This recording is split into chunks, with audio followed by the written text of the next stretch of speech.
Kalawang. Puro kalawang siya. Oh.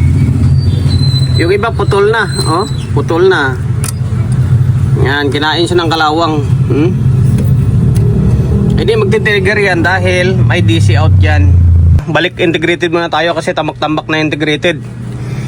Pasensya na kayo, medyo hindi maganda paninilta natin dahil nagpabunot ako ng ngipin. Sa totoo lang guys, hinga ko sana kasi nga nagpabunot tayo ng ngipin, kaso tawag ng trabaho ito. Tatrabaho pa rin tayo. Try natin kung kayanin natin. Shoutout muna sa may-ari nito na pinagkatiwalaan tayo na gawin yung unit nila. Hindi ko alam kung taga saan to eh. Kasi issue nito, walang audio. Ito kaya binuksan ko na agad. Tapos may napansin ako, parang bagong labas yata ito ng Joson eh, no?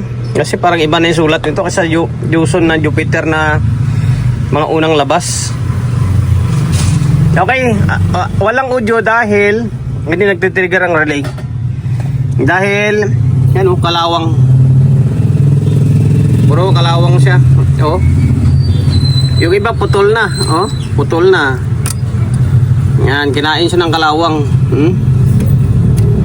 Hindi magti-trigger yan dahil may DC out yan. Okay. Oh, ano pa bang gagawin natin? Balit. Ilang Joson 'tong gagawin natin? Na Jupiter. 1, 2. Bali 3 pala ito. 3 Joson Jupiter ang gagawin natin. Ngayon, hindi ko na ipa-plug in to or ano man dahil focus na lang tayo sa pag bunot itong mga kalawang muna. Tapos palitan natin ng bago yan. Okay?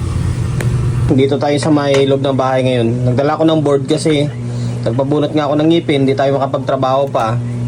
Ayan, siya muna, apprentice. Yan ako dito. Pinapatanggal ko ng board dito ng Joson na Jupiter. Pinapatanggal ko ng mga kalawang na parts. Ayan o. Natanggal niya. Ayan, para bukas tataniman na lang doon sa my shop. Okay. Kahit sa ganung bagay lang nakakatulong siya. Ayan. Kalawang lang naman yan. Maroon naman gumamit ng hindi soldering pump tsaka panginang Okay. Part 2 o pangalawang araw na ito kasi kagabi dinala ko sa bahay to. Minaklas ko kasi nga sabi ko sa inyo masakit yung ngipin natin, tapos pinabaklas ko sa anak ko.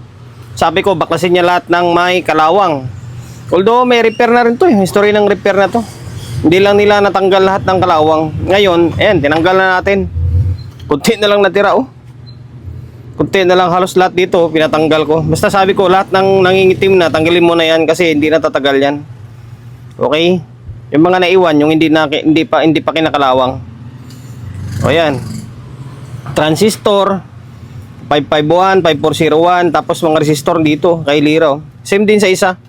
Tapos itong isang channel, ito yung sabi kong may story ng repair. Yung iba nga tinamad na magtanggal doon sa ilalim. Kaya pinaganon na lang. Okay? Ngayon, tataniman natin to. Ito naman yung pagkabalahan natin. Tataniman natin to. Yung transistor na gamit lang naman is 5401, 551 lang din naman 68 ohms, 1K33. Common lang din na parts ng power amplifier or sa mga amplifier. Okay? Ito lang yon. Yan lang yung issue niyan. Kalawang lang naman. Mga output nito buo pa to.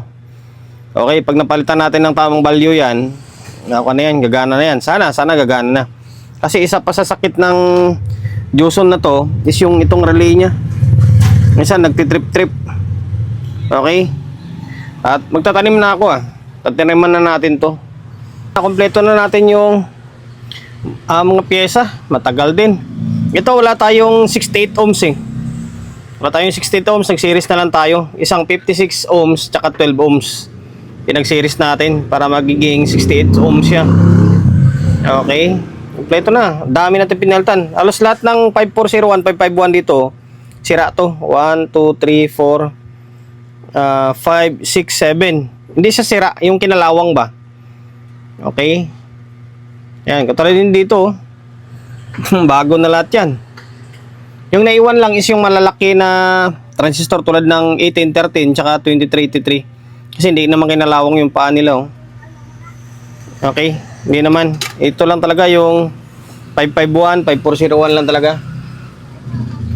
Ngayon, gagawin natin ay balik na to. Pati dito pala yung kapasitor dito, 50 by 100. Ang nilagay ko, 100 by 100 na nga eh. Wala akong available na 50. Tapos ito nga, 63 nilagay ko. Basta microfarad niya is same. Okay yun. Nakompleto na natin yung pyesa. Tapos, binalik ko na agad side sink. Ang mali dito, dapat di ko muna binalik side sink eh. Baka may problema pa eh. Tanggal na naman tayo. Although, pinalitan lang din naman natin yung mga sirang kapasitor or kinalawang na resistor pala. Ano ito, parehas ba yung bolt kan? Okay. O sige, bahala na. Sana maging normal. Balik muna natin to. Balik natin tong supply dito. Kailangan mag-trigger ang relay. Okay. O yan. Salpak. O yan. Yan lang muna. Ngayon, on natin. Yung switch nito. Ito to.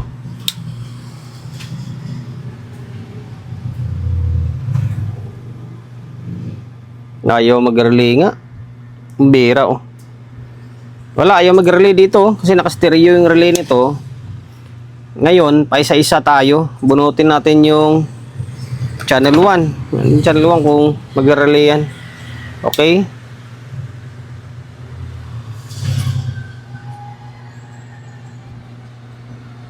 Wala, ayaw. Hindi nag-relay. Palit natin tong channel 1. Channel 2 naman bunutin natin. Bira oh. Sana mag-relay. Ayun, nag-relay. Meron. Oh. Bumbira oh. Ibig sabihin, maaaring good yung channel 1. Itong channel 2 ang may problema. Ay nako, yung sinasabi ko eh. Naibalik na natin eh. Kaya ginawa ko dito. Baka may mali na pyesa o ano. Yun lang naman ginawa natin eh. Pinalitan lang naman lahat ah. Check ko muna. Check ko kung tama yung mga value. Kasi pinalitan lang naman natin to eh. May nakasulat naman sa board. 551 551 tapos 5401. Tama naman ah. 5401 dalawa, 551 dito. Tapos sa gitna na to, alam ko di ko to pinalitan eh. Buo to eh. Tapos dito 551 551 dalawang 551. Tama naman ah. Okay. Mali na value natin. 33K, 1K, 220 ohms, 220 ohms, tama. 10K. Ito 68, pinag-series natin. Okay. Tapos dito 56K, dalawang 56K, 47 ohms. Tama naman ah. Bira na yan oh. Hindi tayo nalungkot ngayon. 4.7 ohms, tama. Anong nangyari? Okay, double check ko nga muna ito. Bakit ayaw niya mag-relay? Baka may mali ako na nilagay. Binaklas ko ulit yung board kasi wala naman ako makitang mali na nilagay ko na pyesa. Kaya binaklas natin ulit. Dito sa ilalim na naman tayo magsilip. Ito pala oh, may napansin ako. Nagkadikit pa yung hinang ko. Ito. Yung pointed natin na tester oh. Ito tsaka ito magkadikit. Dapat hindi yan. Pansinin nyo yung tester natin. Kapag i-tester natin yan, dapat hindi yan magkadikit. Yung nangyari short to, nagkasama. Ayan oh. Diba? Dapat tula yan. Ngayon, siguro nang paghihinang ko, nagkasama siguro. Tagalin natin. Okay. Kasama pa rin eh. Ayan, naiwalay na. Ngayon, testerin natin. Yan lang yung titingnan ko eh. Kasi, sabi ko, kalawang lang pinalitan natin. Dapat tester to, wala dapat to. Okay, nawala na. Yun, nawala na, oh. Okay, pero bago natin ilagay sa may kwan yan, ilagay sa heatsink, balik muna natin yung supply niya dito. Mahirap kasi. Mamaya paglagay natin ng heatsink, ayaw na naman. Okay, balik ko to. Tapos bunutin natin channel 1. Ito lang paganahin natin. O natin. Ayun, nag-relay na. Yun lang ngayon.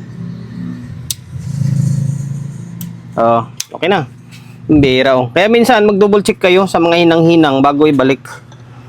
Nagkadikit lang. Kadikit kasi yan, hindi talaga gagana yan kasi magkakaroon ng DC. Okay, balik natin yung heatsink niya. Binalik ko na agad, oh. Nabalik na sa may heatsink. Ngayon, natin. Ayun, nag-relay siya. Ngayon, ang alamin natin kung may bias naman siya. Okay? Ang ganda ng tester natin, no? Ayun, test prod natin. Tapos, sukat tayo. Okay, baliktad. May bias siya, pero baliktad. Okay, meron siya. Nasa 0.3, 0.4 yan. Medyo mababa lang yung reading ng tester natin, eh.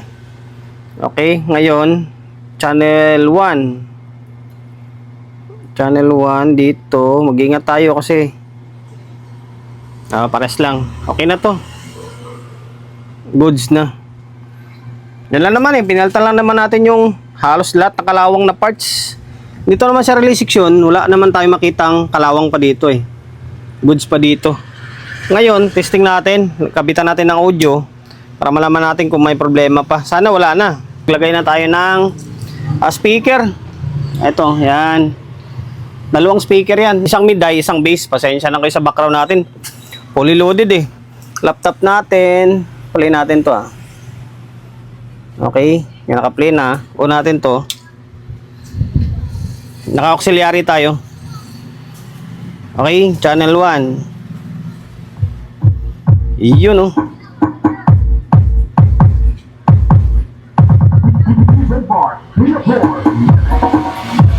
Lakas. Channel 2. Okay. Balance. Bass. Okay. Goods pa yung mga balance nyo. Yung balance niya, mga control goods pa. Bago, eh, no? Pero ba't kinalawang agad? Bass, nawala. Okay. Okay pa, wala pang problema yung mga control niya. Yun lang. Yun lang talaga naging issue. Sa totoo lang, guys, yung amplifier ngayon, hindi na bago sa amin ng mga technician yung problema na kinakalawang. Halos lahat ngayon ng mga amplifier is yun yung issue niya. Lalo sa mga intake ngayon, kinakalawang siya. Okay, yun lang, papalitan mo lang. Palitan mo lang tanggalin mo lahat ng kalawang na yun. Palitan mo ng tamang value. Yun na, pagbalik mo, maaaring gagana na siya agad. Okay. Kanya, inani lang natin, tapos pinalitan natin lahat ng bagong pyesa. Ngayon, okay na. Sir, kung sino man to. Kung sino ka man. Bali, okay na yung itong Joson mo. Maraming salamat sa pagkakatiwala mo ng unit mo rito sa akin. And then, sana nakapagbigay idea ako. Kung hindi ka pa nakapag-subscribe dyan, pakisubscribe ng YouTube channel natin. And pindutin mo yung bell button sa gilid, pindutin mo yung all. Ayan, kapag napindot mo na yan, manonotified ka kapag meron tayong bagong upload na video. Okay, nag-upload tayo ng video isang beses, dalawang beses kada araw. Okay, maraming salamat. God bless and then peace sa atin lahat.